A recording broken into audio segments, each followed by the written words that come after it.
நிர்வாகிகள் எங்களுடைய மாணவரணி மாவட்ட செயலாளர் மாரிமுத்து மீது தவறான பொய் புகார் கொடுத்துருக்காங்க. அந்த புகார் சம்பந்தமாக இந்த விசாரணை நடைபெற்றது. அவர்கள் ஒரு நிகழ்வை அவர் மீது போஸ்ட் அடித்து ஒட்டி கொடுத்து தன்னுடைய அணியை சேர்ந்தவர்களே போஸ்ட் அடித்து ஒட்டி கொடுத்து தனக்கு ஒரு இடையூறு ஏற்பட்டதை நிவர்த்தி பண்ண வேண்டும் என்பதற்காக எங்கள் அணியைச் சேர்ந்த நிர்வாகிகள் மீது பொய் புகார் கொடுப்பது அவர்களுக்கு வாடிக்கையாகிவிட்டது. இது கடைசியாக இருக்கணும், எச்சரிக்கையாகவும் சொல்கிறோம். நாங்கள் துரோகத்தின் வழியில் போயிட்டுருக்காங்க, நாங்கள் தர்மத்தின் வழியில் பயணம் பண்ணியிருக்கோம். தர்மம் தான் வெற்றி அடைகிறது. சில நாட்களிலே அந்த தகவல் வரும். இரட்டை இலை சின்னமும் மற்ற அனைத்துமே எங்களுக்கு கிடைக்கும் என்ற நம்பிக்கை இருக்குது. இது மீண்டும் மீண்டும் தொடர்ந்துச்சுன்னா எங்களுடைய விளைவு கடுமையான விளைவாக இருக்குன்னு நாங்கள் எச்சரிக்கையாக சொல்லிக்கிட்டு இருக்கோம். அந்த வாசகத்தில் என்னென்னா முக்குளத்தை சேர்ந்த சேர்வார் சமூகத்தில் அவமதிக்கிறாங்க, இங்கே மரியாதை கொடுக்குறதில்ல.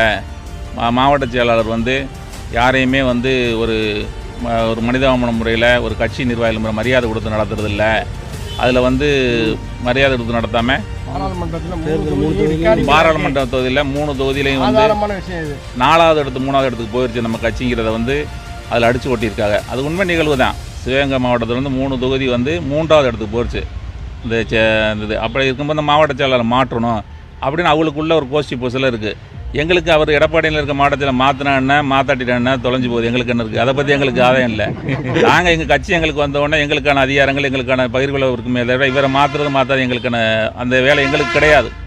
இந்த அரசியல் மீண்டும் மீண்டும் தொடர்மையானால் சிவகங்கை மாவட்டம் முழுவதுமே அவருடைய ஊழல்கள், அவர் நிர்வாகிகளோட ஊழல்கள், அவர் செய்திருக்க கட்சிக்கு செய்திருக்க நிகழ்வுகள்னால் சொல்லக்கூடிய நேரம் வரும். இப்போ ரொம்ப நிர்வாகிகள் சொல்கிறாங்க, பல பேர் நாங்கள் பார்க்காக பல லட்சம் கொடுத்தோம், 80 லட்ச ரூபா கட்சியாச்சு கட்ட கொடுத்தோம் பல நிர்வாகிகள் சொல்கிறாங்க. நாங்கள் அதனால் சரி ஒரு இதாக போய்கிட்டு இருக்கோம் நாகரிகமாக. இதனால் இந்த மாதிரி பல நிகழ்வுகள்லாம் வெளிக்கொண்டவருடைய சூழ்நிலை உருவாகும். எங்களுக்கு உரைச்சி பார்த்தா நாங்கள் அதுக்கெல்லாம் தயாராக இருக்கணும். யாருக்கு பயந்தது இல்லை பிடிக்கணும். எங்களுக்கு கிடைச்சது அவங்க நிர்வாகிகள் அவங்கள அடிச்சு விட்டுறாங்க. அவங்களுக்கு விளம்பரம் தேடுவதற்காக ஒட்டி கொள்றான்னு சொல்கிறாங்க. அது எந்த அளவுக்கு உண்மைன்னு எங்களுக்கு தெரியலை.